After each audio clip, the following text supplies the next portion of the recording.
Maska can't defend. He's got the outside line for the second part, and he can't hold on. Going the long way around. We're going to be 3 wide for the lead as they all come to the line. Who is going to take it in the end? And here comes Lockwood. He's going to make the move to the outside. Glen tries to force him off a little bit, but there he goes. It's going to be side by side through turn 1. Will he be able to cover him off? He does. Weaving back to the left-hand side. Reynolds is trying everything. The kitchen sink is being thrown at him. They're leaning on each other. Coming into turn number 3. It's going to be a drag race through 3 and 4. Coming back to the line. Here comes Frisch on the bottom. Bouchard's going to hold the inside. Tries to be the late breaker here. They're going to be side by side through the final chicane. They bang doors, but keep it clean. As they're still 4 wide on the run down into the back straightaway. Demerit's looking for a line as well. What is going on in Michigan? Novak into the fence. They're still beating and banging. And to the line. He is much faster coming through there. Is there damage on Challenger? Abramitis is ahead. There's going to be a race to the line. Who is going to get it?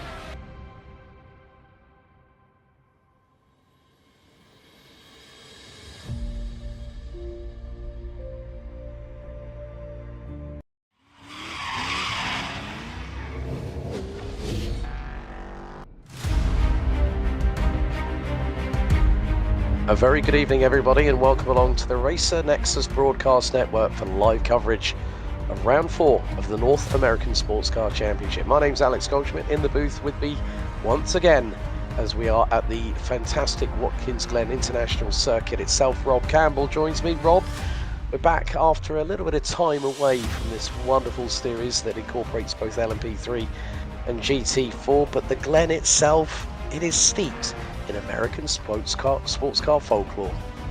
Absolutely, Alex. Good to be back here covering NASCC. At one of my favorite tracks too as well, Watkins Glen. It's always a interesting race, especially when you get multi-class heading up through the S's. So looking for an exciting race here tonight. Yep, we are 4 rounds in at this particular moment in time. Time qualifying about 3 minutes and 10 seconds till the checkered. Now the circuit itself, just off of, well, you know, it's one of those tracks that really doesn't need any introduction. What a wonderful sunset we got in the background as we see Will Atom in the number 7 Team Bilstein BMW M4 GT4. The car that was piloted by the likes of Jimmy Broadbent, Misha Sheridan and Steve Alvarez Brown in last year's NLS series. Those 3 are now going on to race a Porsche 992 Cup car in the NLS, which unfortunately this weekend had its first round snowed off at the Eifel region of Germany. But the Glen itself first opened back in 1956, measures just over 3.4 miles, runs clockwise and has 11 turns in total. 4 to the left, 4 to the left, I think 7 to the right. Don't count me on that, but again, we've got the Ligier JSP 320s, and then also a variety of GT4 machinery that competes across the globe in terms of Ford, McLaren, BMW, Porsche, Mercedes and Aston Martin. Have to give a shout out to our good friend Mr. Mark Moran, who has just friend requested me on Discord ahead of tonight. He's going to be one of the people that we need to keep an eye on in the LMP3 side of things for the Flying Fox Racing outfit. As you can see, track temperatures pretty equal. So 18 degrees centigrade air, that's 64 degrees Fahrenheit, and about the same for the track condition. Humidity 42%. Conditions are cloudy, but this is one of those circuits, Rob. I mean, of course, everyone knows about IMSA's 6 hours at the Glen. It's hosted everything you can think of when it comes to American racing. But today, it's going to be that case where these drivers, for the duration of the race itself, are going to be put through the ringer, so to speak. Yeah, and I guess it's as far as race length here tonight, Alex, we're doing 1 hour racing, which is, I guess, still qualifies technically as a sprint race, but on the longer end of the sprint spectrum here compared to some of the endurance races, which are 2, 3, 4 hours long. So it'll be interesting to see here how our drivers conserve their equipment too as well with the LMP3s. They're quick, but they tend to burn up those front tires with a lot of quick sweeping corners here at Watkins. It's going to be something they're going to have to keep an eye on throughout the race. Yeah, we are coming towards the end of the qualifying session, about 30 seconds away. Mitchell Kerstetter, who is one of the trio of drivers that run the what we affectionately nicknamed, I think it was last time I was at Long Beach, the Mario Mozzarella trio. But Mitchell is coming out of the final corner and will hopefully improve. He puts a lap time. He was 12th. He now runs P6 on a 1 minute 40.265. But that concludes the qualifying session as Barney the flag marshal frantically waving the black and white checkered flag on the start-finish straight here. It is going to be a tricky one. We've, you know, for those that watched our previous broadcasts on Race and Nexus, if you haven't already, please give us a like, share, subscribe, do all those good things. It might be a little click for you, you people out there, but for us, it means a heck of a lot. We're over 700 subscribers. We've got more leagues coming up, but here is your starting lineup. Miguel Beltran and John May will be on the front row of the overall grid. Andrew Scherf and David Gallant will be on row 2. Rob Meadows and Mitchell Kerstetter will be on row 3. Chris Wagner and Chase Jacobson will be on row 4. Completing the top 10, Gabriel Fernandez and Anthony Donnelly. Row 6, Mark Moran will be partnered by Armando Rodriguez on row 6. Andrew Bone will start on pole position in the Ford Mustang and the GT4 division, ahead of Cody Collins in the Marlboro McLaren 570S. Will Atom and Carlos Aguilar will run in their respective BMW and Porsches. They round out row 8. Christine McConney and Blake Bozell round out row 9, with Brian Peters and Kyle Gabbard rounding out the overall top 20. Looks like 20 cars in the grid. We saw some nice battles up and down both classes our last broadcast here, Alex. So looking to see some tight ones again. Looks like we have a few more LMP3s this week with 12 of them in the grid. A little shy on GT4s though. I think really with regards to it, there's always that big onus here at the Glen where the rapid speed of closure is going to be quite crucial. And there is the 888. Well, there's the it says the 77, but it's got the 888 on there, which would be Andrew Scherf, I believe. But the pace car will now lead the field on a full rotation of this 3.45 mile track. The Glen is technical, it is fast flowing, because they'll be first of all heading down into the adverse cambered right-hander here at the 90, and then it's down a little bit of a further descent in towards the famed S's, which then means that we have a significant elevation change onto the back straight. Of course, we've got the BMW M2 Cup pace car, as Miguel Beltran, the man from Florida Blanca, is making sure that his tyres are up to spec, but he's got 2 of the Flying Fox racing cars behind John May and Andrew Scherf. I think this could be a really, really exciting one. I mean, considering what we had at Miami and then we had at Long Beach, Rob, here at the Glen, it really is going to provide some spectacular racing, especially when we get to back marker traffic playing into the dynamic that we see here in NASCC. Yeah, it's going to be really interesting to see once they get into this section right here, whether you want to call it the inner loop or the bus stop. I guess it tends to be whether you're an IMSA fan or you're a NASCAR fan, which term you use, Alex. But once those LMP3s are gathering up to the GT4s that head through that section, it's going to be real tricky. It's part of the area of the track where I'm not so adverse to seeing a move by an LMP3 diving in underneath. It's something you really see happen quite a bit, and with this larger LMP3 field and only a few GT4s, it's going to be interesting to see once they start that overlap, as you mentioned. Yeah, of course, the North American Sports Car Championship raising money for the Ronald McDonald's House Charity of Central Ohio, just over the road from the Nationwide Children's Hospital. And I don't know what the updated tally is on the amount that they have raised so far, but as of when we were last on broadcast here at Race and Nexus, it was north of $200. So use the QR code. There is the link for the Just Giving page to help NASCC race for RMHC Central Ohio. And it means that families get to stay with children affected by debilitating diseases and have a home away from home. Final thoughts, Rob, ahead of 60 minutes here at the Glen, because this is going to be a belter. Yeah, it's going to be fun. Watkins, a very high-speed track, so it'll be interesting to see once. I keep harping on it once we see that overlap. I took a little bit of a sneak peek at the replay earlier this week, Alex. So I know there's a little bit of excitement that happens in this one. I don't know the full details of it, but there's going to be some spiciness somewhere around here. So stick around, folks. It's going to be a good one. Thanks to Mark Moran for letting me know that hasn't changed reference to totals so far, but every cent that you people out there give to that charity, it goes, every single penny goes to help making people have a home away from home.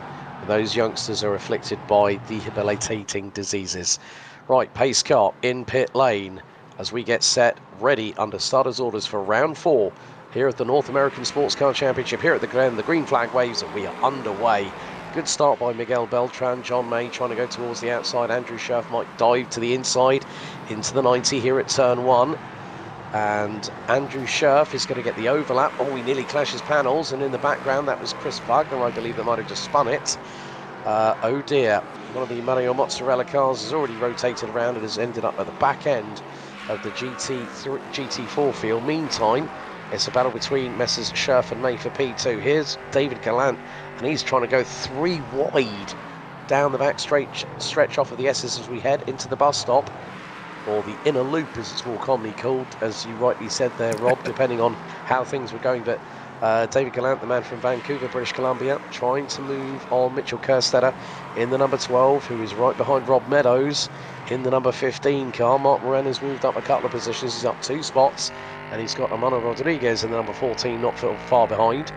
And here we are in Rob Meadows' wagon, the one that it says it's a Liger, not it's a Tiger. Folks, read the livery correctly.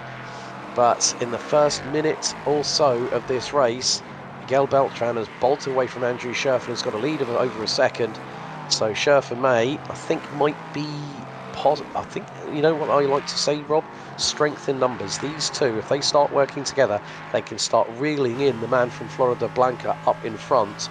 But it looks like that Miguel Beltran has really timed the start to perfection.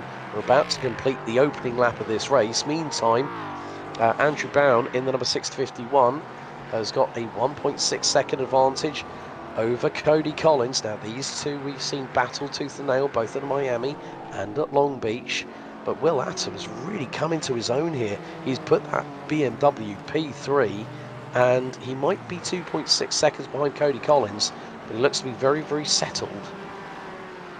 Yeah, it's nice to see we got 4 different manufacturers in the top 4 in GT4 too as well, Alex. So nice spread there amongst those drivers.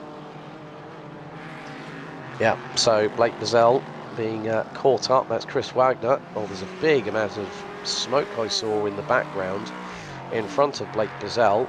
Carlos Aguilar looks like he's ended up in pit lane in the number 11 718 Cayman. Mitchell Kerstetter is currently down in 11th, and he's got no rear aero canopy on the engine of that Ligier JSP 320. So it looks like Kerstetter has hit trouble, and I think maybe some of the accompanying scenery here at the Glen. So, but it hasn't given him a mechanical black flag yet. It's interesting to see that he lost that rear body covering, Alex, but still had the rear wing. It's very rare you see the rear wing still being attached and that rear body coming off. So he must have got hit in the side to knock it off. But see an overtake here with Mark Moran moving around Gabriel Fernandez. That's going to put him up 3 spots now early on. Yeah, and we have seen Mark at the sharp end of the field, both at Miami and at Long Beach. But it is going to be the case of how much over the next 56.5 minutes can he push forward and get that Flying Fox racing car up towards the sharp end of the field. He's closing in very quickly on Armando Rodriguez. John May in 3rd position as the fastest lap of the race on a 1:40.039. Moran to the inside of Rodriguez. Can he get through? Not quite. He's going to try and reset here up through the S's. I have a sneaking suspicion he might get enough run here, Alex, to make a move in through the bus stop. Yeah, he's going to have to time this one pretty quickly. And he's going to pull to the inside. That'll give him the inside line for the chicane. And Rodriguez, who's got the jazziest LMP3 paint job we've got here today. But moment there for Gabriel Fernandez. I think he just got a little bit caught out, missed his braking point. Back end started to snap on him one way, then rotated the other. Gabriel Fernandez definitely had a code brown clean up on aisle 3. And someone needed to bring the mop to the inner loop for good measure. Nice save, though, for him, keeping it off the wall, Yeah. Alex. It's very rare you get up on those curbs, start going sideways through the inner loop or bus stop where you can keep it off the wall. So excellently done there for him. He's able to keep going, and that's going to keep one more of the Mario Mozzarella drivers in the field, which we love to see. Yeah, Mitchell Kerstetter, in the meantime, has decided to put the number 12 into the pit. So at the moment, we are down to 18 cars circulating here at the Glen, and we're only 5 minutes in to this 60-minute race. Of course, they will have to take a mandatory stop due to fuel limitations per every single race. But a lot of fantastic racing on the calendar still to come, because after this we'll have a really cool double header in the form of Sebring, and then Road Atlanta, March 14th, March 21st. Mosport, your neck of the woods, so to speak, Rob. We head to Canadian Tire Motorsports Park on April the 11th. VIR April 25th, Laguna Seca, and then COTA rounds off the series in the first, in the main part of May, of course, when everyone's gearing up to watch either the Coke 600 at Charlotte Motor Speedway for NASCAR, or the Indianapolis 500, or maybe even the Monaco Grand Prix for Formula One that month. Yeah, May definitely the motorsport month of the year. It's pretty much marked off for any automotive aficionado, Alex. They've got something to enjoy in the month of May. Kind of kicks off the start of summer, and always look forward to that. We got a nice long weekend in there too as well over here on this side of the pond. So May, excellent month for everybody. And hey, it's Mother's Day at this side of the pond too. So how much better can it get than that? Yep, so for all those mothers out there, happy Mother's Day. It is also Mother's Day over here in the United Kingdom. So I definitely, well, my mum hasn't received her Mother's Day card and presents yet, but she knows they are en route, because like literally we live about 5 minutes down the road from each other. Anthony Donnelly, in the meantime, though, the number 33, who started 10th, he's also in pit lane. So Mitchell Kerstead has been on. So what has happened to... All right, so Anthony Donnelly, whether he has picked up damage. Carlos Aguilar has rejoined after nearly 2 minutes and 40 in his pit stall. So we are... So there is Anthony Donnelly, and then we've got Mitchell Kerstead with still no back engine cowling on the back of that Ligier. Mark Moran now up into P7 overall, one of the hardest charges in the race so far, along with Armando Rodriguez, who he just passed a couple of moments ago. Look at that for a bright livery. It's can't miss that one, even as we're here. Actually, I forgot to check whether we're at sunset or sunrise. Looks like a sunset here, Alex, but very sharp paint job on that thing. Love to see it. Yeah, there's always that nice dynamic when it's either sunrise, or if it is, you know, with it being sunset, you know, we could end up into a little bit of night racing for the first time this series. Of course, we saw the battle of the Bazell brothers, didn't we, back at Miami. That was about who would get bragging rights, but in the meantime, well, Will Atom has gotten through on Cody Collins. Now, Cody Collins has been a very hard charger in this series, and when you consider about how fast he's been in that McLaren 570S, I think he's probably made a mistake somewhere along the line, which is why he finds himself 12.4 seconds off of Andrew Bown, who was between a rock and a hard place at Miami for round 2, let's be honest, because there was him, there was Cody Collins, there was Blake Bazell, there were so many people that could have won it. So we're going to have I think we've got a replay here. Oh, Mark. That was a bit wide there for the number 17. Nearly over-rotates, and that gives Armando Rodriguez 7th place back. Yeah, no, should mention to the fans at home, we're working on a replay, so technically we can't necessarily go back and look at replays, but that one had happened just moments ahead, so we weren't losing a whole lot of time. I wanted to see what happened to Marcus, as you had mentioned, Alex. He was our hard charger of the race, but that little slip-ups allowed Rodriguez to get back around him, so we'll see if Mark can find that pace again to get back around Armando. Yeah, so the race is quickly going by. I mean, Miguel Beltran, the man from Florida Blanca, who is leading the way in the number 77 car. He's got nearly a 4-second lead over John May, with the 2 Flying Fox racing cars of May and Scherf rounding out your top 3. Rob Meadows in 4th in the number 15 car. And then David Gallant in 5th in the 454. Chase Jacobson is having a better time this particular occasion. That kind of livery's given me Jaguar Silk Car XJR15 Le Mans prototype vibes with the colours. So you got the purple, because they anyone might remember, I am going to talk about tobacco sponsorship now. Silk Cut was actually one of the title sponsors for the all pink. I think it was the XJR15, which Ross Brawn had a hand in designing.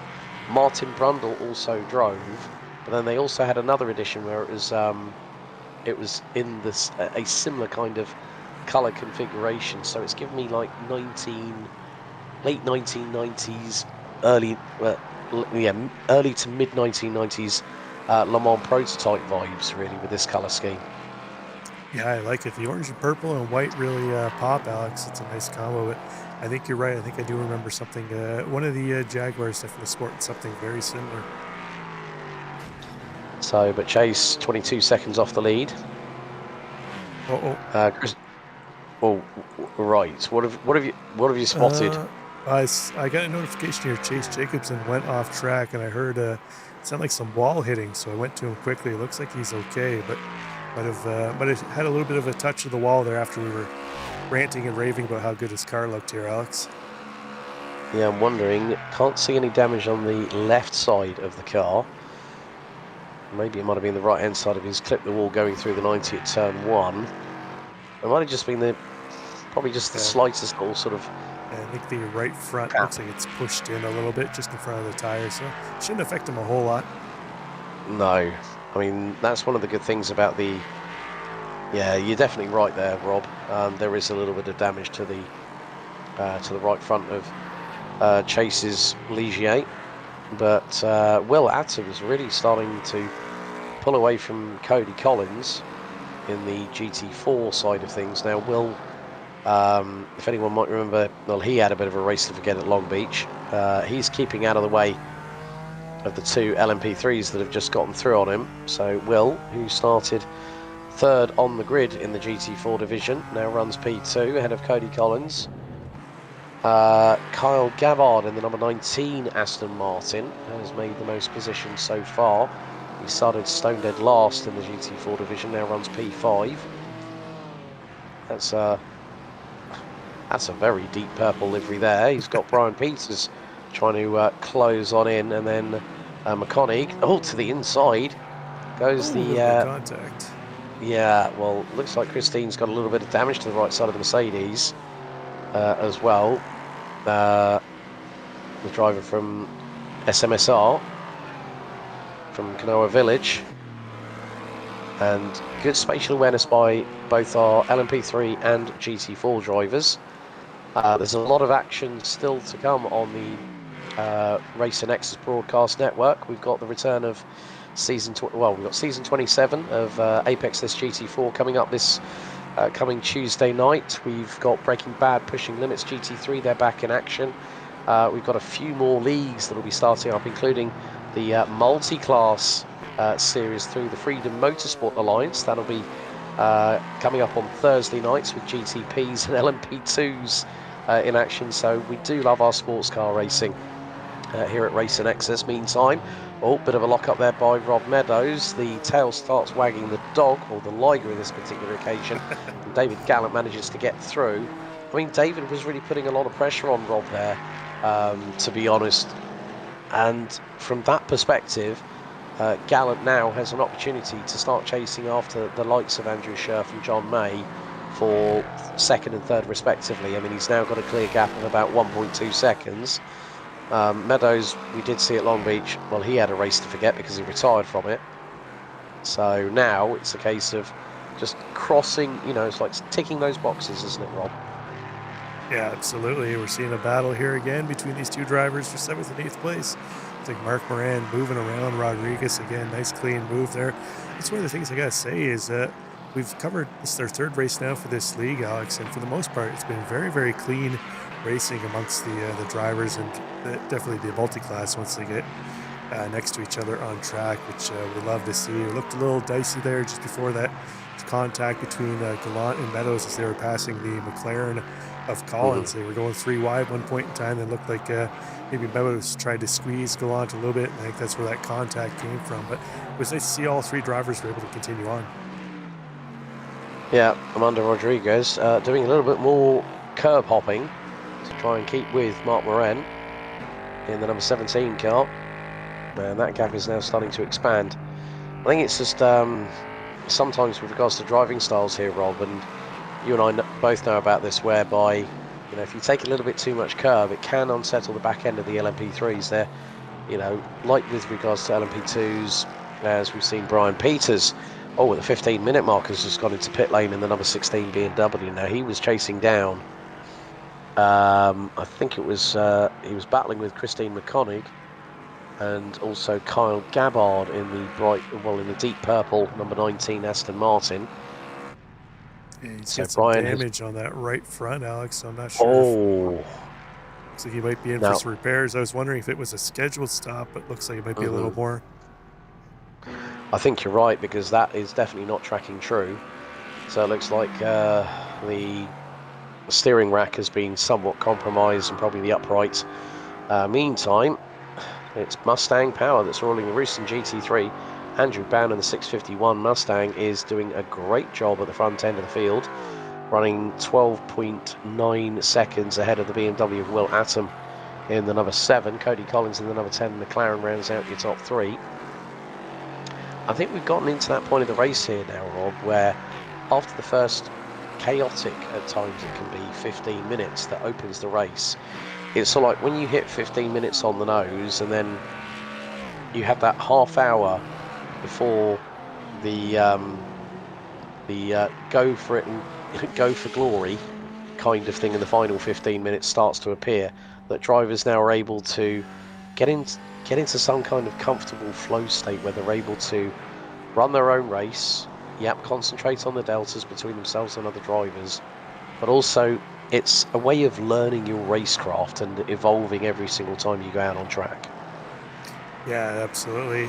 It's that comfort zone area, as you mentioned, Alex, where your tires have come in, they've, you know, settled off, you get those tire pressures where they need to be, you found yourself a nice spot on track where you may not necessarily have to battle tooth and nail each time around.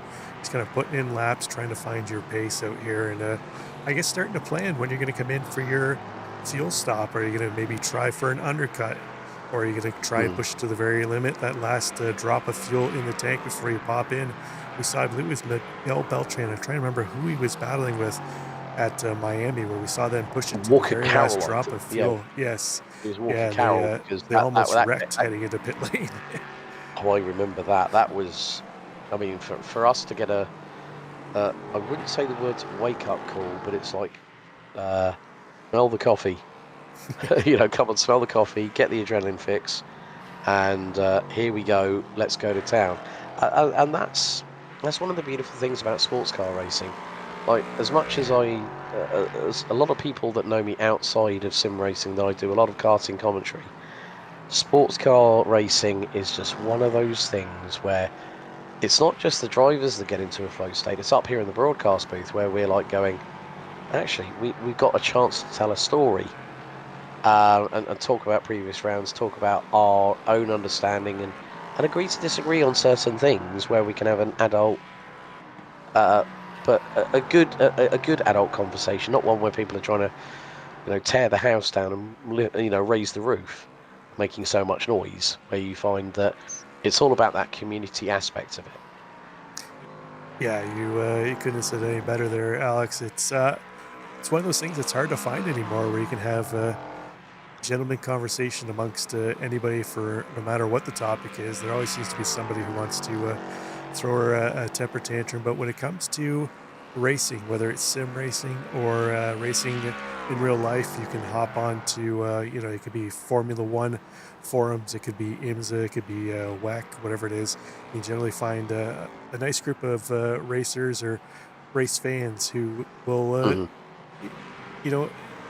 have that conversation with you, where you can have differing opinions and kind of discuss different manufacturers and how they compete against each other. Yeah, quite interesting that the fastest lap of the race at an average speed of 123 miles an hour, set by Miguel Beltran. I mean, he's been absolutely running away with it. As soon as he got that initial 2.5 second advantage over Andrew Scherf and John May, who were battling away for P2 and P3, their gap has extended. And then, Andrew Bown is doing a Miguel Beltran GT4 style at the moment. And you see that, okay, there's a big differential on the lap times, which is 15 seconds. Let's put it that way. And with an average speed of 107 miles an hour, it's a fast circuit here at Watkins Glen. You can just see how committed Andrew Bown is to taking enough curb, but not getting greedy with it, because we've seen it before that if you take too much curbing through a corner, accelerate out of said corner, you can over-rotate the back end when it swaps with the front, and then all of a sudden you find yourself heading towards the Armco barrier, and bang, you've got a mechanical black flag as a result of that drama. And it's especially prevalent in the Mustang, and not just because it's the thing to say where Mustangs are going looking for crowds to enter. It's just got that natural instinct, Alex, where it doesn't have a whole lot of weight on the back end front motor.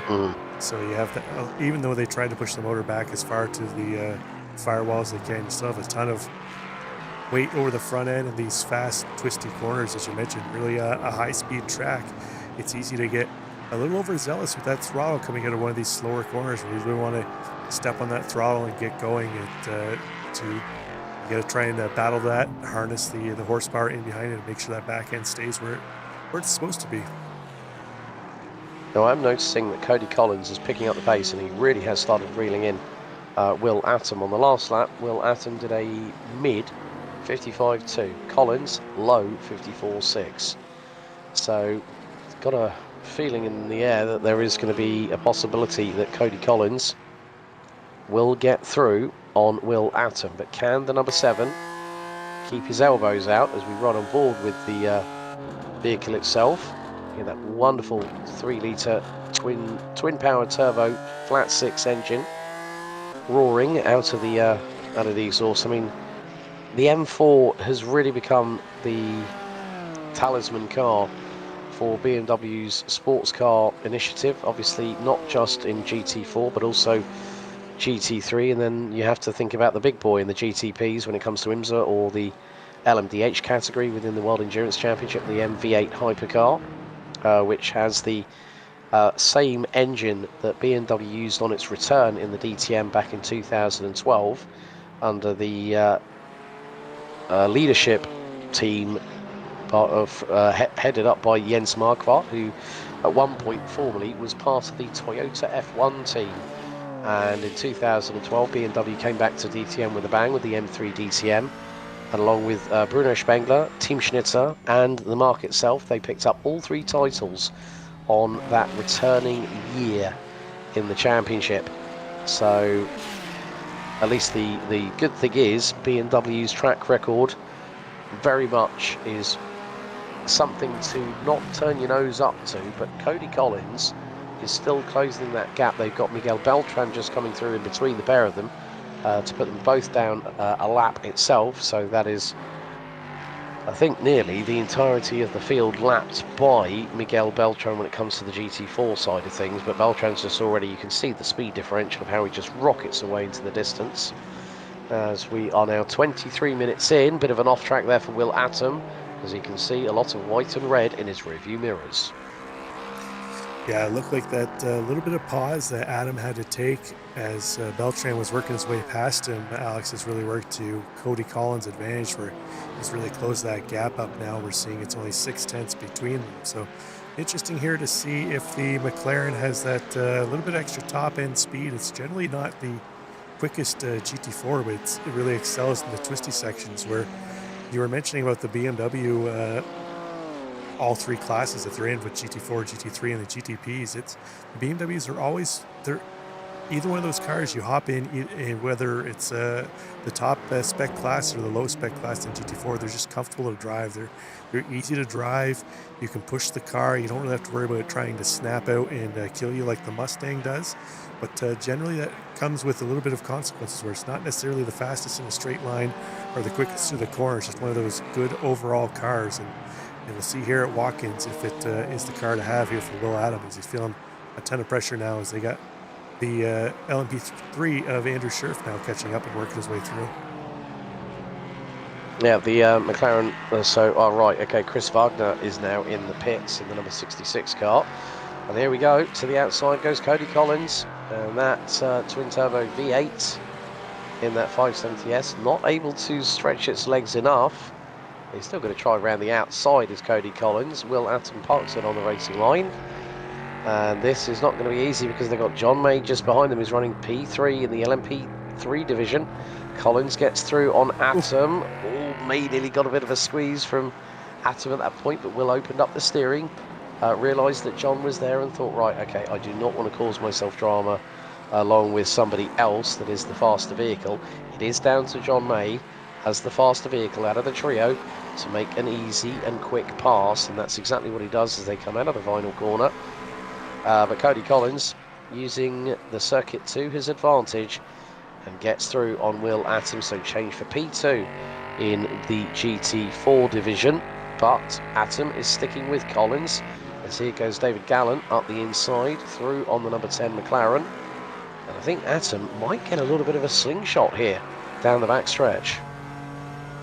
Yeah, we'll see what kind of overrun he gets here, if he can make a move into the bus stop here, but it looks like not quite getting enough toe here, Alex, to make the move. But if he can stay close enough here to Collins, as you can see the prowess of the McLaren very easily in through the bus stop there, where Adam in the BMW had to take that little extra pause before he turned in, where the McLaren a little sleeker, a little more slow slung, a little more aerodynamic balance there. Alex able to get through there a little quicker and a little easier.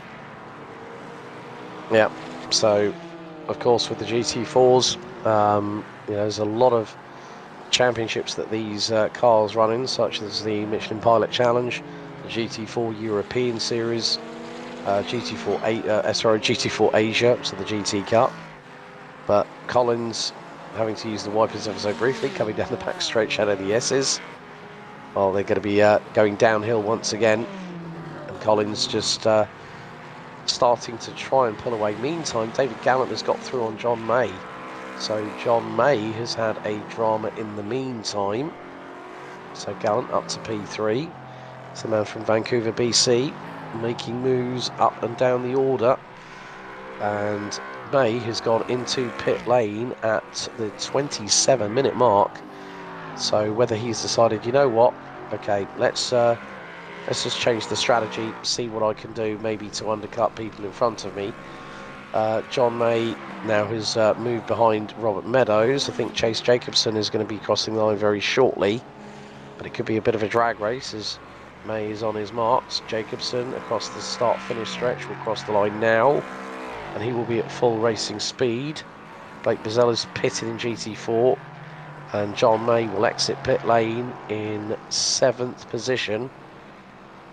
At least, we'll make that probably more than likely. Well, Amano Rodriguez has gone up to P7.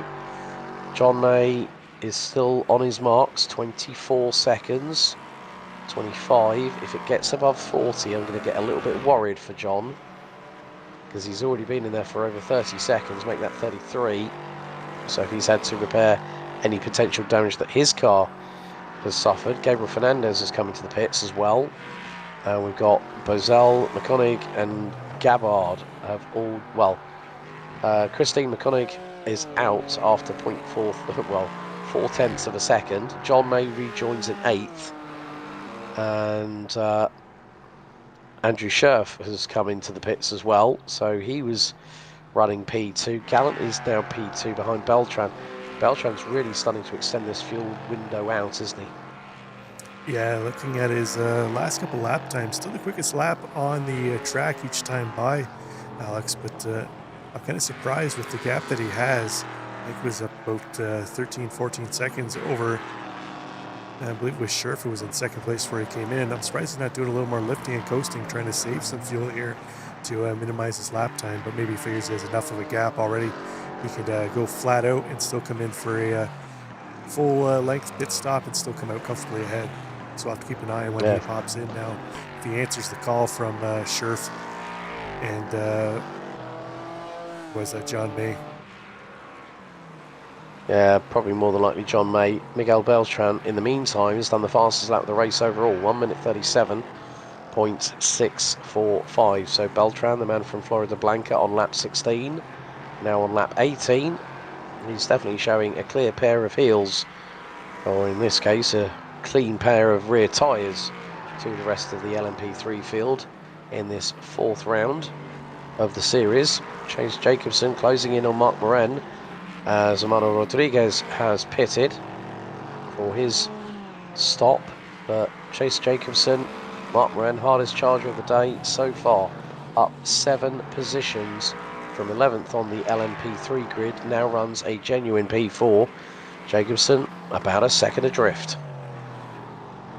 Yeah, remember Jacobson has a little bit of damage on that right front. It doesn't seem to be hampering him too much here, Alex, although Mark Moran ran a 141.29 last time to Jacobson's 143.54, so we're starting to see the lap times come down quite a bit in the LMP3 field here as they get to low fuel on these cars.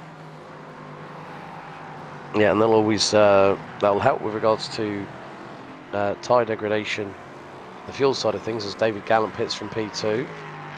So it means that Miguel Beltran over Robert Meadows has a nearly 43-second advantage. Man from Florida Blanca, who did put it on pole position, got the run at the early part of this race. As Jacobson now pits from P5. Moran now inherits P3, that puts him up 8 positions. But it is going to be that case of when does Miguel Beltran come through, and it's just and we have to say, Nathan Hurd, good evening, welcome along, thank you for joining us here on the NASCC Broadcast Network. If you haven't already, please hit that subscribe button whilst you're at it as well. We do know that a lot of people do watch our broadcasts where they haven't subscribed, but at least if you do that, hit the notification bell. Plenty of great racing, sports cars, trucks, NASCARs, off-roading. We cover quite a lot here at NASCC, so we look forward to improving the quality and the depth of our shows in the coming weeks and months. And here goes Miguel Beltran round the inside. I think that's probably on more than likely John May that he's just got through on. Yes, that is in the 997. Andrew Scherf, I'm a bit concerned about here, Rob, because he has been in the pits for now 3 minutes and 40 seconds.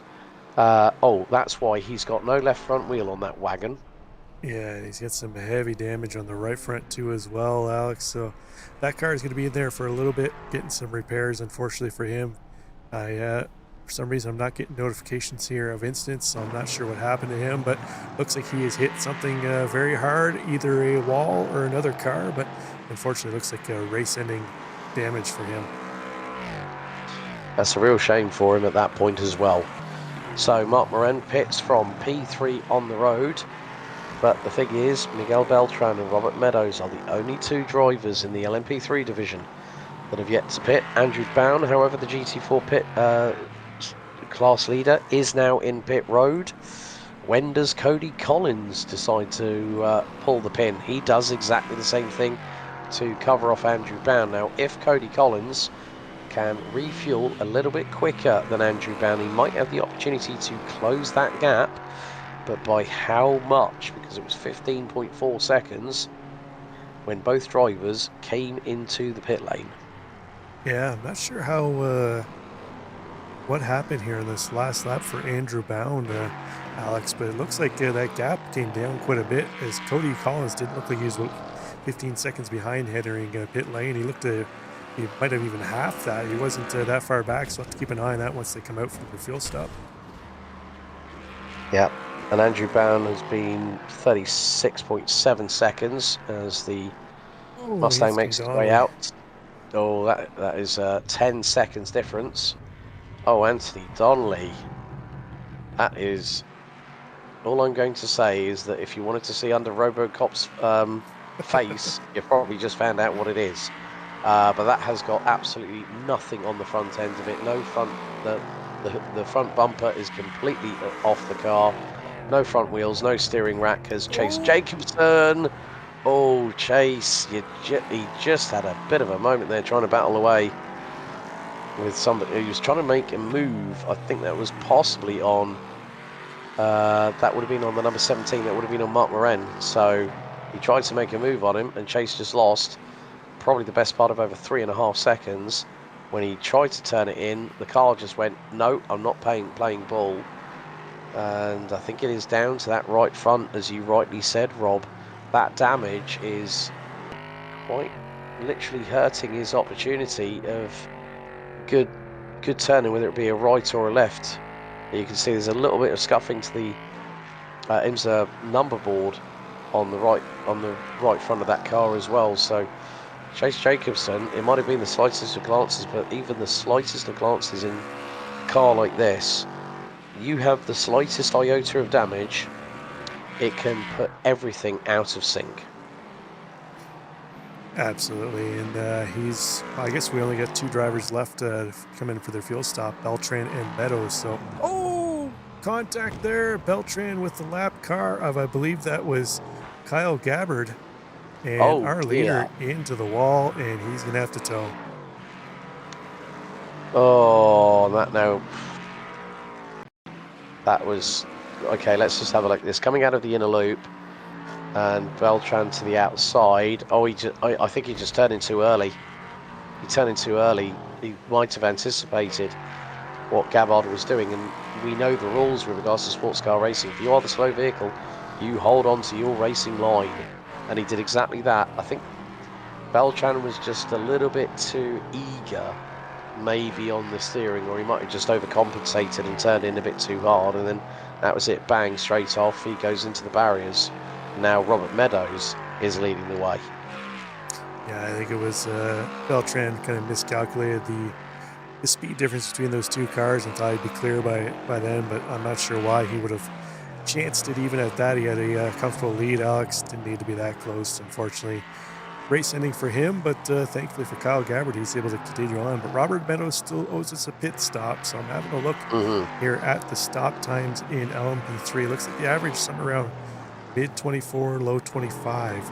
So he has about a 33-second gap over David Gallant right now. I think Gallant will be able to get by him because the pit lane time cone to cone is about 57 seconds. So I think Meadows might come out somewhere in behind John May or just in front of him, but it'd be interesting to see how close he is to John May, or if he comes out ahead of Mark Moran.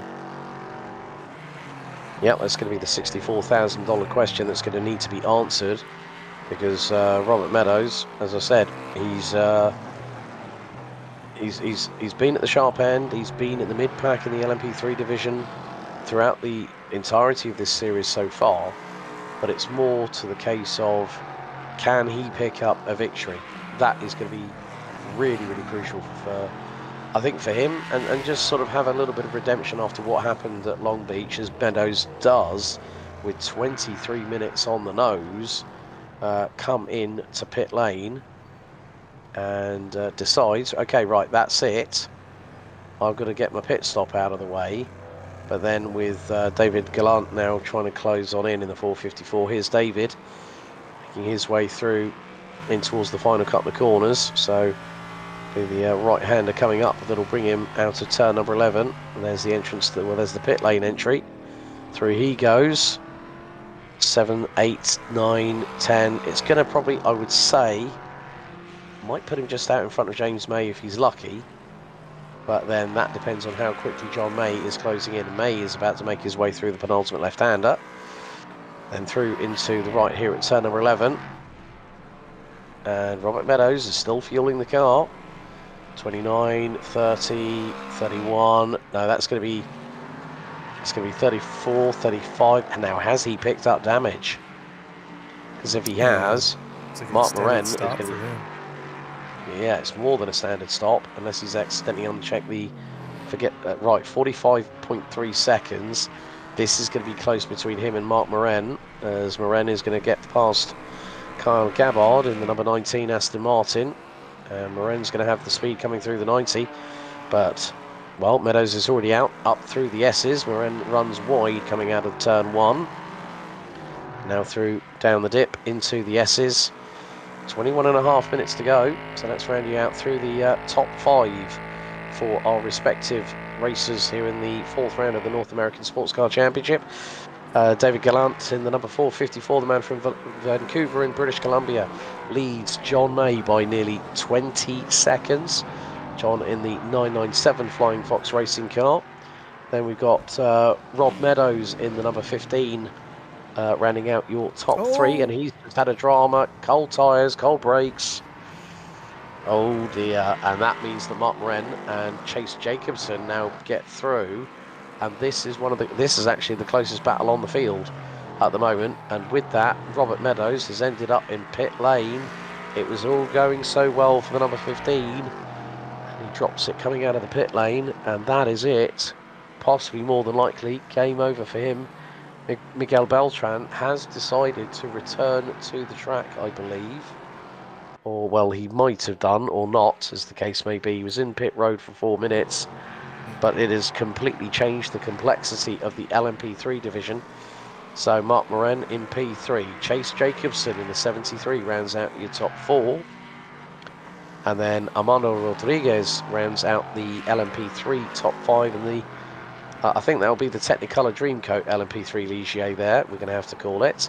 Gabriel Fernandez in the number 88 Mario Mozzarella edition, running in P6, and then 7th is the 66 of Chris Wagner, who we saw take a bit of a spin on the very first lap of this race, and he is currently sitting in 7th position. Andrew Bown in the 651 Mustang leads in GT4, but Cody Collins in the number 10 Marlboro McLaren Tribute livery in the 570S GT4 rounds out 2nd. Will Atom in the Team Bilstein BMW M4 rounds out your top 3. Blake Bazell in the number 18 Aston Martin for NSR Motorsports rounds out your top 4. Kyle Gabbard in 5th in the number 19 sister Aston Martin. Christine McConaughey in the number 313 Mercedes-Benz rounds out your runners in the GT4. So 13 cars still circulating. We've got 19 minutes to go, and still this particular chapter of the North American Sports Car Championship isn't quite fully set in stone here, Rob. No, it's not. We still got 18.5 minutes to go, but taking a look here at the times in GT4, Alex, I made mention that Cody Collins, looks like he really closed that gap heading into pit lane, and he did. That gap that was 15 seconds on that last lap before they both came in for fuel, now down to just over 5.5, or just under 5.5 seconds now, as Cody Collins keeps pushing forward. So he's still got plenty of time here to try and close that gap, Alex. We may see a battle for top spot in GT4 here come down to the line. We could very well do. Bown and Collins, we're no stranger to those two battling at the sharp end of the field. Collins has got that gap down to 5.8 seconds as he makes his way through the inner loop. Nice and neat and tidy by the 570S. Ooh, mistake there for Bowen through the inner loop. Yeah, he's lost 2 seconds of that lead. Make that 2.3 seconds. So it's not going to be easy for him at this point, and more to the case that it is going to be a tall order. 17 minutes and 40 seconds left to go here, Rob. I mean, if you said to me, oh yeah, Cody Collins has got 7.5 minutes to chase down Andrew Bown, I'll probably say be a bit difficult. With 17.5 minutes, it's a completely different story to be told altogether. I'm starting to wonder here, Alex, if maybe Andrew has saw that Cody's been catching up on his relative screen, and maybe he's focusing a little more on his rear view mirrors, as we've seen a couple mistakes here from him this lap, and that's exactly what Cody Collins wants. You get close enough to put that pressure on that driver ahead of you, and all of a sudden that 3-second gap turns into a half-second gap very quickly. Yes, indeed. So 17 minutes to go. Mark Moran being chased down by Chase Jacobson in the number 73 Ligier JSP 320. And what a great view on top of the air intake on the roof of Chase Jacobson's Ligier as they come out of turn number 11. And then accelerate across the start-finish stripe. Now on lap number 26, David Gallant leading John May by 21.1 seconds. Moran and Jacobson, 9/10 of a second adrift of each other in the battle for the final step on the rostrum. They're making their way through the S's as we speak. And yeah, Andrew Bown, it was in... I'm just trying to look at the sector times here in terms of the GT4 side of things, because the last lap for Andrew Bown was a 1 minute 57.745, Collins a 55.482. I'm kind of wondering where he lost all that time, did Andrew? I think it might have been in the latter part of the circuit itself, but nevertheless, Collins he now knows that, okay, I've got 15 minutes, just over 15 minutes, to chase down this guy in front of me and get myself another win, because Cody Collins, at this moment, has been the driver that we've mainly been talking about when it comes to GT4s. When we saw him, Bone, the Bazels battling away at Miami at round 2, when we did our, well, what was effectively a double-header broadcast. We did the races back-to-back, if you folks out there might remember. And now Jacobson gets through on Collins, and again, back marker traffic just coming into play here a little bit to the advantage of Mark Moran. Yeah, and last time we saw these two drivers on track, Alex, was when we saw Jacobson get a little squirrely and locked up that rear end heading into the boot and had that snap around on him. He was able to keep it off the wall, but we'll see once he gets caught up to Moran here again, if he learned from that last time not to push as hard into the corner, or if we see another mistake from him. Yeah, and at this point, we're into the final 14.5 minutes of the race here for round 4 of this season of the North American Sports Car Championship. Alex Goldschmidt and Rob Campbell up here in the Racer Nexus broadcast booth, giving you all the play-by-play and insight commentary over the course of this broadcast. And we have to say, on behalf of us all here at Racer Nexus, a big thank you to Mark Moran for allowing us to be able to broadcast their races. It's been a great addition to our schedule here on the network. But David Gallant really is once again just showcasing. Right, Miguel Beltran might have bailed, or might have caused himself a little bit of grief, but I'm going to take complete advantage of it. Chris Wagner, I think, has just had a code brown, which is why he's over 30 seconds behind Gabriel Fernandez. So Chris has been in the mire, but he's still running on track, and that is quite crucial in this series, because there are points towards the championship. Hopefully, when we come back for round 5 at Sebring, we'll be able to give you an update on the scores of that. And big thank you to Mark, saying y'all are amazing. We appreciate it, Mark. Thank you so much, buddy. We do appreciate the fact that you guys have entrusted us here at Racer Nexus to bring a professional broadcast for you all to watch and enjoy when you guys have finished mopping off your brows that are completely furrowed with sweat after a 60-minute encounter. It's sim racing, folks. It is not easy. I mean, I don't pertain to having a sim rig here at home. Like I co-have with my sister, my brother-in-law, my niece, my nephew, and a 12-year-old toy poodle called Toby, who's an absolute little darling. But the thing is, we don't have enough room for me to have a sim rig here. If I had the funds and I had it, great, brilliant. But I don't.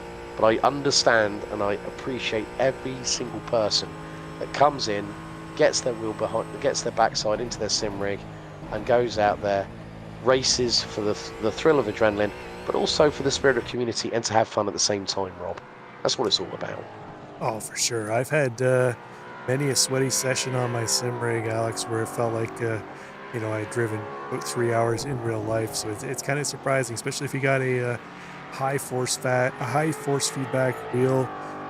You get in there, you can get some real sweaty sessions where you're battling another driver on track for a very long time. So it can be a bit of a workout. I know guys that have cranked up their 30 Newton meter wheelbases and used it as a bit of an arm workout day. So it can be done. Yeah, so we're heading into the final 12 minutes of the race, and Mark Moran, man himself, comes out of the final corner across the start-finish stretch here at Watkins Glen. And hardest charger of the night, 8 places gained so far. Of course, for those wondering about Mark, he's a first lieutenant, active duty in the US Army. And yeah, he's also the president not just of NASCC but also Flat Out Racing North America, team captain for Flying Fox Esports. So and Mark, on behalf of all the team here at Racer Nexus, thank you very much for your service. We appreciate it. Yeah, absolutely. You never say enough about anybody in our services. But he's had a hell of a great comeback. I mean, he didn't have the best of qualifying, and that just goes to show that you can have an absolutely disastrous qualifying in what is a 60-minute race here, Rob. And it's always about keeping your nose clean and, like I said, you know, just ticking off every checkbox, and that's exactly what Mark's done tonight. Yeah, he's had a nice handle on the car here, Alex. That Operation Motorsport machine looking well. He's been able to open up that gap too as well over Chase Jacobson. So Jacobson threw everything he had at Mark, and unfortunately it wasn't enough here. Looks like barring any major catastrophe, Mark Moran poised to take a final step on the podium, but not to be outdone. Our man on the mission here, David Glen, he's up 3 spots as well too, where he qualified. Alex, nice race by him, taking advantage of some mistakes by others. But you know what? As you mentioned, you're going to get to the checkered flag to be able to win the race. Yeah, so just under 10 minutes on the timer left to go here for round 4 of the North American Sports Car Championship. We are also raising money for the Ronald McDonald's House Charities of Central Ohio. So don't forget, if you want to get involved, every cent that you donate will go towards this charity. Just over the road from the main Nationwide Children's Hospital in Central Ohio itself. And a big thank you to everyone that has donated so far, because every single cent counts. And of course, the Ronald McDonald House Charities not only operate in the US, there's also other branches also here in the UK. I always made sure that if I did go for the drive-through, any change that I had left over in my pocket after a meal or something would go into that pot. So a big thank you to everyone that has donated so far. We really, really do appreciate all of your support so far. But Andrew Bown, despite a couple of moments, he's really started to find his stride again here. Yeah, it looked like he was able to settle down after those couple unoptimal laps there, suboptimal laps for him. Alex, he's opened that gap back up to 5.5 seconds over Cody Collins. So looks like Cody made a nice charge there heading into pit lane a couple laps after, but looks like it's going to be a race of what could have been and what wasn't here for Cody Collins. But, you know, second step on the podium isn't all that bad, and will aid him right now, although he is 26 seconds back of that second place car, comfortably sitting in third place over Blake Bazell in fourth. Exactly. And obviously with regards to the charity work that we're doing, Brian Peters, that's not been a good one there. That's just off of the 90. And yeah, I think obviously Mark, having set up the page itself, we're at 13% of the $1,500 target so far. And basically that when Mark's son was fighting for his life in the NICU, RMCH Central Ohio housed us, fed us and cared for my family when we needed it the most. And you know what, when I next get a little bit of money, Mark, I'm going to make a donation personally as well, because I think when it affects someone directly who wants to help. I do work for other charities within the United Kingdom, whereby they ask me, they ask me if I have a day rate, and I go, well, look, you guys are a charity. Let me give my time. That's more important. And that's the thing. We appreciate everything that everybody does, and the more charity that there is in this world, the better off this world will be, 100%. But with 6.5 minutes to go, there is still a race to be contended with, and it just goes to show the you said this, and it's a great point to bring up every single time, Rob, is that the quality of the racing, like the driving standards, we're seeing that drivers are, they want to have respectful, clean racing, and that's what we're getting here at NASCC. We see that in some of the other leagues we have here at Racer Nexus. 100%, as we see our leader making his move around.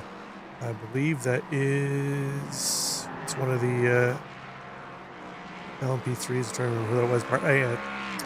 Andrew Scherf, I believe it was. But yeah, as you were mentioning, driving standards here, excellent, Alex. And if you're looking out there watching this, you're looking for a league that, first of all, is recruiting. They are looking for more drivers. I know we're about halfway through this season too as well, but I'm sure Mark's got something planned for another season after this one too as well. But if you're looking for clean, honest driving standards, you can watch, this is the third broadcast now we've done for this league, and all three of them to a T here. Very clean driving standards. We saw that one little contact between Beltran and the Aston Martin of Kyle Gabbard, but even then it was just a slight miscalculation. There was nothing really malicious there. It wasn't a dive bombing, which you see in some other leagues where you get drivers who really throw caution to the wind, Alex, and any opportunity they get, they try and make that move. So if you're enjoying the racing here and you think, how can I get in there, you can find the Discord link for the league in the description of the video.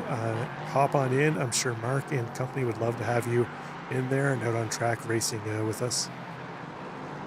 Yes, indeed. So we are coming ever closer to the inevitable conclusion of what has been a very, very clean race so far. There's John May in the number 997 Flying Fox racing car with the Star Spangled Banner on the end plates of his rear wing on his Ligier JS. You got on one side you got the Stars and Stripes, and then you got the flag of the Maple Leaf, of course, Canada's national flag. With myself having a family over in, I think it might be BC way, I'm not 100% sure, but we finally, one of my cousins, Joni, who's from Canada originally, she reached out and said, have you still got any of the old photos? And this is when I was a youngster. We're talking like mid-1980s photos, folks, so not something quite embarrassing to talk about, but what a wonderful lady. And she asked how myself and my sister were doing, and so I had the wonderful pleasure of scanning the photos, sending them over to my mum and everything, and it just goes to show that this world might be a lot bigger than we all think, but with the way that modern technology is nowadays, communication is so crucial to keeping in touch with friends, family, loved ones. But you have to say that it has been a flawless performance with just over 3 minutes to go for David Gallant in LMP3 and Andrew Bown in the GT4 division. They have really brought their A game here to the Glen. Yeah, Bound continues to open up that gap, and as you said, Alex, it's so much easier to keep in touch with family too as well. So we really have no excuse not to do it. It's one of those things where 5 seconds of your day can bring a smile to somebody halfway across the world. So it's always nice to do that. But 2.5 minutes to go, and we're gonna be wrapping up round number 4 here of the NASCC Sportscar Series. And you know what? The Watkins Glen didn't disappoint, Alex. It's one of my favorite tracks. I mentioned that off the hop. I always love doing broadcasts here just for the camera angles are always great. When you do I think we can surmise now it was a sunrise race, as we're getting a little into the later morning here now, where you get, you always get the sun shining off the track and off the dashes of the cars. sunrise or sunset race. I love doing Watkins Glen races. Always turns out into a good racing, and this one didn't disappoint.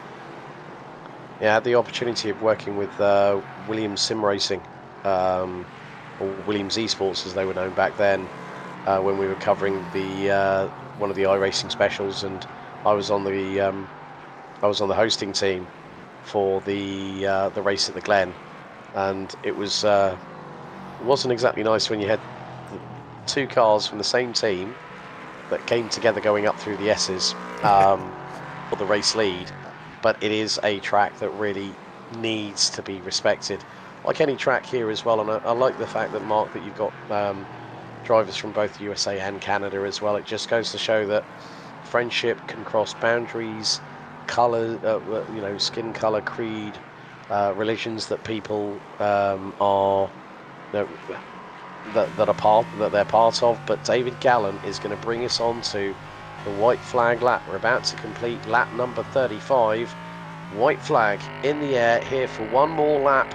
And let's stick on board with David Gallant as he brings us into the 90, down the hill, down the gearbox, into the adverse camber right-hander. Then it's a short blast on the throttle, through into the right-hander here, into the S's, now uphill. Look at the ascent. Just fifth gear, just absolutely on point with the throttle positioning by the man from Vancouver, British Columbia. Down the back stretch we go, into the inner loop for the final time, over the curbing once, twice, and he manages to hit all four curbs. Now down in towards the lower part of the second, through the outer loop he goes, and then it's down into the chute, leading us into the boot itself here at Watkins Glen. And the car is absolutely cornering on rails. Robert Meadows, who did rejoin, has gone back into pit lane, but it's through into the toe for the final time for the 454. And then into the left-hander here at the heel. It's been an absolutely sterling performance by this man that started on the outside of row number 2 in 4th place. And David Gallant is just a couple of corners away from taking a victory in the series,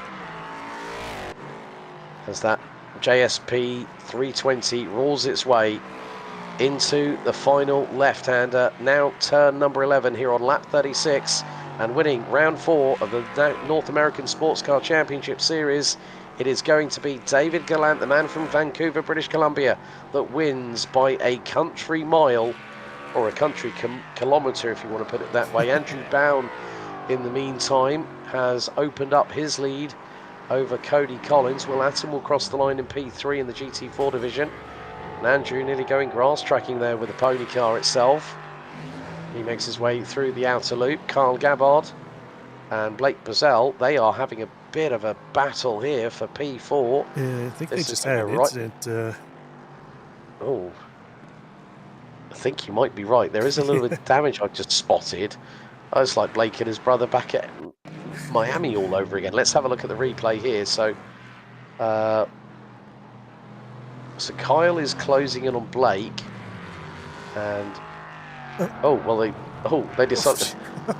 Blake decides to light up the rear tyres. John May crosses the line in P2 in the LMP3 division, but Andrew Bown is making his way down the hill once again. Gabriel Fernandez will take P6, Andrew Scherf P8, but this man here has also been absolutely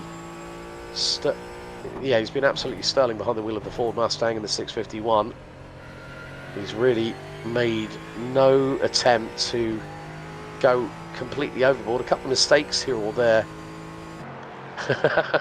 Oh dear, Mark Morena's just coming to chat with the Logan Sargent special. What the WTF is a kilometre?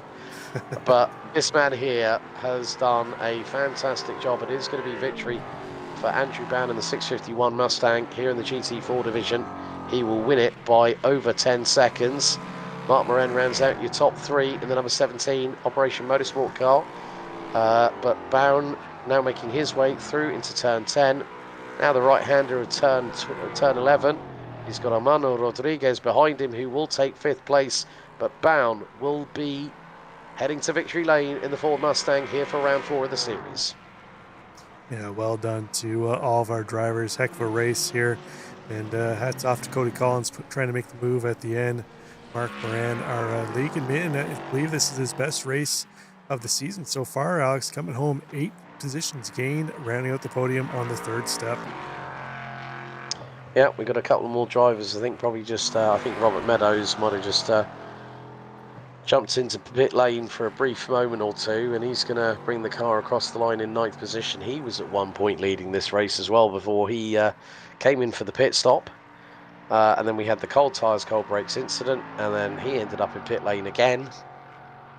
So Robert Meadows will be the last of our classified finishers. He makes his way out of the final turn as Watkins Glen race action for the North American Sports Car Championship comes to an inevitable conclusion here at round number 4. And that, as they say, folks, is that for our on-track action for tonight's broadcast.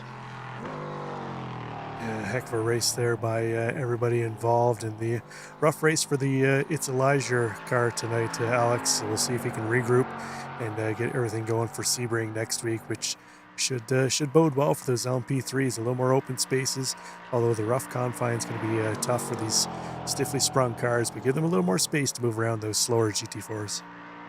Yeah, especially at the former site of Hendricks Air Force Base that was a World War II training site between 1941 and 1946.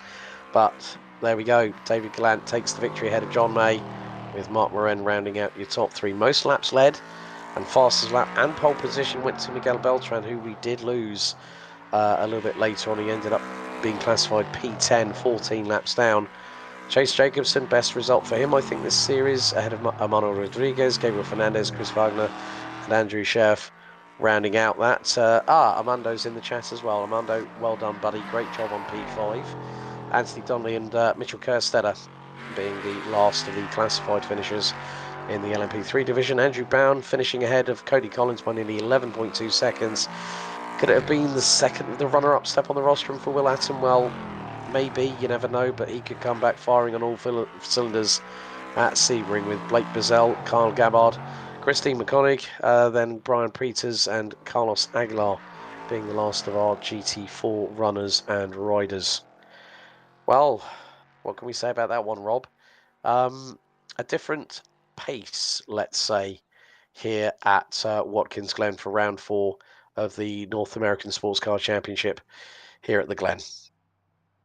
Yeah, it's you know what, we talked about the schedule earlier on. Actually, I've taken to pop that up here quick so just any of our prospective racers can see what's coming up. As Sebring next week, Road Atlanta, Mosport, VIR, Laguna Seca, Circuit Americas is basically a tour of the best tracks in North America here, Alex. So it should be a ton of fun. I'm looking forward to the rest of the schedule. But you know what?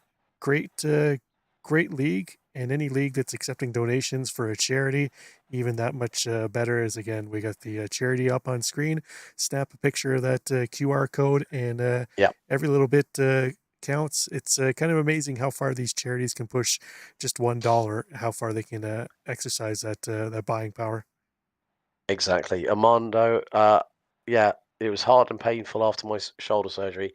We appreciate the fact that you've gotten in despite being under rehab, my friend, and hopefully we'll see you back next time for round 5 at Sebring. Well, that is it for our live broadcast of the replay of round 4 of the North American Sports Car Championship live here on Race and Nexus. Up here in the Race and Nexus global broadcast booth, you've been joined by Alex Goldschmidt and Rob Campbell. Don't forget to like, share and subscribe, and also hit that notification bell. There's plenty of leagues because we've already had Season 1 2026, Season 2 2026 of iRacing is only getting started.